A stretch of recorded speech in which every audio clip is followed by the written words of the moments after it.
इस मूवी की स्टार्ट में हम आर्टेमस नाम के शख्स के घर को देखते हैं, जहां पर काफी सारे ऑफिसर आ जाते हैं और वो उस घर से एक अजीब से दिखने वाले शख्स को पकड़ लेते हैं, क्योंकि उन्हें उस पर शक होता है कि उस शख्स ने उस घर से काफी सारे प्रेशियस सामान को स्टील किया है। इस वजह से वो उसे दूसरी प्लेस पर ले आते हैं और वो उससे काफी सवालात करते हैं कि आर्टेमस कहाँ पर है और वो आर्टेमस के घर पर क्या कर रहा था, जिस पर वो शख्स उसे बताता है कि आर्टेमस कहाँ पर है ये तो उसे नहीं पता, लेकिन हाँ एक बार आर्टेमस के घर पर चोरी जरूर हुई थी, जो कि असल में किसी और ने नहीं बल्कि खुद आर्टेमस के बेटे ने की थी। लेकिन ऑफिसर को उसकी बात पर बिल्कुल भी यकीन नहीं होता है, क्योंकि उन्हें इस बात पर यकीन नहीं हो रहा होता है कि आखिर कोई शख्स अपने ही घर पर चोरी कैसे कर सकता है। इसके बाद हम आर्टेमस के बेटे को देखते हैं।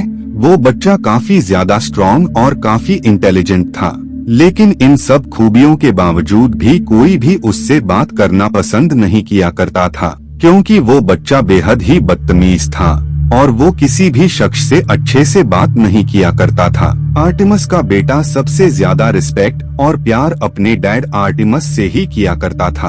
आर्टेमस अपने बेटे को काफी सारी स्टोरीज सुनाया करता था, जिसमें से ज्यादातर परियों की ही कहानियां होती थी। हर बार की तरह आज भी आर्टेमस के डैड अपने बेटे को कहानी सुनाने वाले थे, लेकिन अर्जेंटली उन्हें कहीं जाना पड़ता है, जिस वजह से वो अपने बेटे को घर पर ही छोड़कर वहां से निकल जाते हैं। वहीं पर हम उनके बॉडीगार्ड को भी देखते हैं, जो कि आर्टेमस के बेटे का ख्याल रख रहा था। वो फोन पर किसी से बात कर रहा होता है कि आर्टेमस उस प्लेस पर पहुंच ही नहीं सकता है जहां पर उसे पहुंचना है। उस गार्ड की ये बातें सुनकर आर्टेमस के बेटे को अजीब लगता है, जिस वजह से वो टीवी को ऑन कर देता है। टीवी पर ये न्यूज आ रही होती है कि आर्टेमस को किसी ने किडनैप कर लिया है। ये देखकर आर्टेमस के बेटे को काफी ज्यादा बुरा फील होने लगता है। उसी दौरान ही फोन रिंग करने लगता है।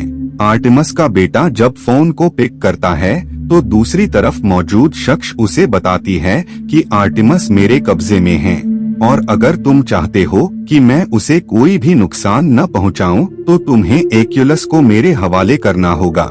आर्टेमस के बेटे को कुछ भी समझ में नहीं आता है कि आखिर एक्यूलस है क्या चीज, जिस वजह से वो एक्यूलस के बारे में अपने बॉडीगार्ड से सवालात करता है, जिस पर वो उससे कहता है कि उसे भी इसके बारे में नहीं पता है।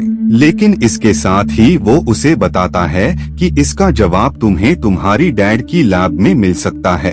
जिसके बाद वो गार्ड आर्टेमस के बेटे को लैब में ले आता है। वो लैब काफी ज्यादा पुरानी होती है। उस लैब में आर्टेमस के बेटे को काफी सारे प्रूफ्स मिलते हैं, जो कि फेरी टेल्स के एग्जिस्टेंस की तरफ इशारा करते। बाद में वो बच्चा अपने डैड आर्टेमस की डायरी की सर्च करने लगता है, क्योंकि उसे यकीन था कि एक्यूलस के बारे में उस डायरी में कोई न कोई इंफॉर्मेशन जरूर होगी। डायरी में उस बच्चे को टाइम टू बिलीव लिखा मिलता है। सीन दूसरी प्लेस की तरफ शिफ्ट हो जाता है। ये प्लेस असल में परियों की दुनिया होती है। वहाँ पर बहुत ही सारी फेरी टेल्स होती हैं और इसके साथ ही वहाँ पर वो शख्स भी मौजूद होता है, जो कि प्रेजेंट में उन ऑफिसर को ये सारी स्टोरी सुना रहा होता है। उन फेरी टेल्स में हम एक शख्स को देखते हैं जिसका नाम हॉली शॉर्ट होता है। वो वहाँ की आर्मी को लीड किया करती थी। हॉली के साथ उसका दोस्त भी होता है, जो कि असल में वही शख्स था। वहीं पर हम एक और फेरी को देखते हैं जिसके कब्जे में दूसरा शख्स होता है। वो उससे कहती हैं कि अगर वो फेरीज के वर्ल्ड में दाखिल होकर वहाँ की सारी इंफॉर्मेशन के बारे में उसे बताता रहे और इसके साथ ही एक्यूलस को भी उनके कब्जे से उसे ला कर दें, तो वो काम पूरा होने के बाद उसे आजाद कर देगी। एक्यूलस असल में ऐसी चीज होती है जिसमें काफी ज्यादा पावर होती है। जिसके पास भी एक्यूलस होता है वो शख्स कुछ भी कर सकता था। इधर हम एक्यूलस के बेटे को देखते हैं, जो कि उस प्लेस की रिसर्च कर रहा होता है, जिस प्लेस के बारे में उसके डैड ने डायरी में मेंशन किया होता है कि उस प्लेस पर फेरीज जरूर ही आएगी। इधर परियों की कमांडर हॉली को किसी मिशन के लिए दूसरी प्लेस पर भेजती हैं। उसी दौरान ही वहां पर इविल फेरी का भेजा हुआ शख्स आ जाता है, जो कि उस प्लेस की सारी इंफॉर्मेशन वहां पर भेज रहा होता है। इधर हम दूसरी प्लेस को देखते हैं, जहां पर लोग मौजूद होते हैं क्योंकि वहां पर फंक्शन चल रहा होता है। उसी दौरान ही वहां पर एक बिग जायंट शख्स आ जाता है, जो कि उन लोगों पर अटैक कर देता है। इधर कमांडर को भी सब कुछ पता लग गया होता है, जिस वजह से वो टाइम को फ्रीज कर देते हैं। बाद में वहां पर हॉली आ जाती है और वो उस पर अटैक कर देती है और काफी मुश्किलात के बाद वो लोग उसे पकड़कर वहां से ले जाते हैं और बाद में वो वहां पर मौजूद लोगों पर मैजिक करती हैं, जिसके चलते उन्हें उस जायंट के बारे में कुछ भी याद नहीं रहता है।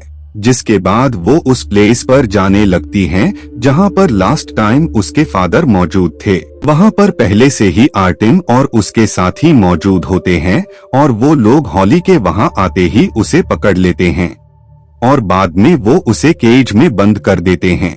वो लोग जब भी हॉली से बात करते या उससे मिलते तो इस टाइम पर वो अपने आईज पर ग्लासेस पहना करते थे। इससे हॉली अपनी पावर का यूज कर उन्हें कंट्रोल नहीं कर सकती थी। इधर उस कमांडर को पता लग जाता है कि हॉली को किसी ने किडनैप कर लिया है, जिस वजह से वो अपने कुछ फेरीज को उस प्लेस पर भेजती हैं और इसके साथ ही वो वहां टाइम भी फ्रीज कर देती है। लेकिन इन सब का कोई भी फायदा नहीं होता है, क्योंकि आर्टिम का बेटा उन सबको कहता है कि वो फेरी की रियलिटी के बारे में पूरी दुनिया को बता देगा।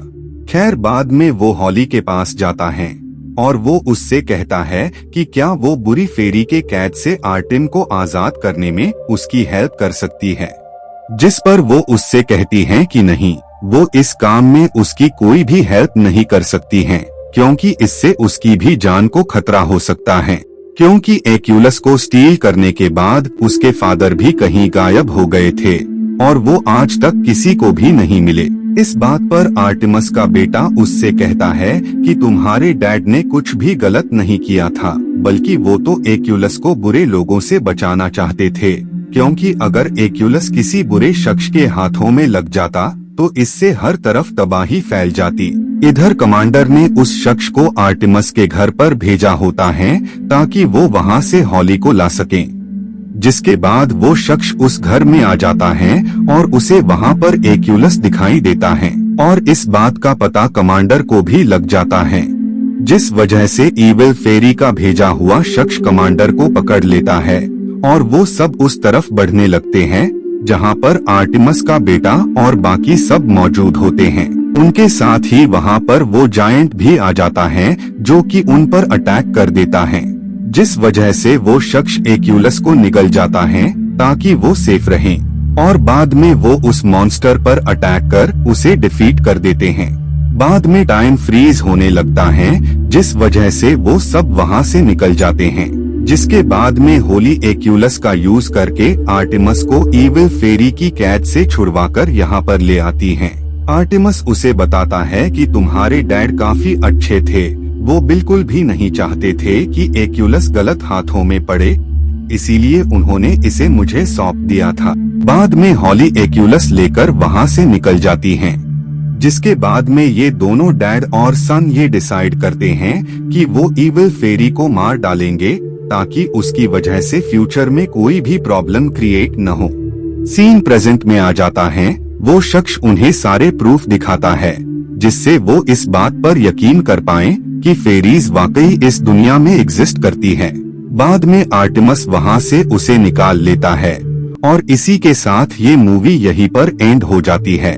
Thank you so much for watching.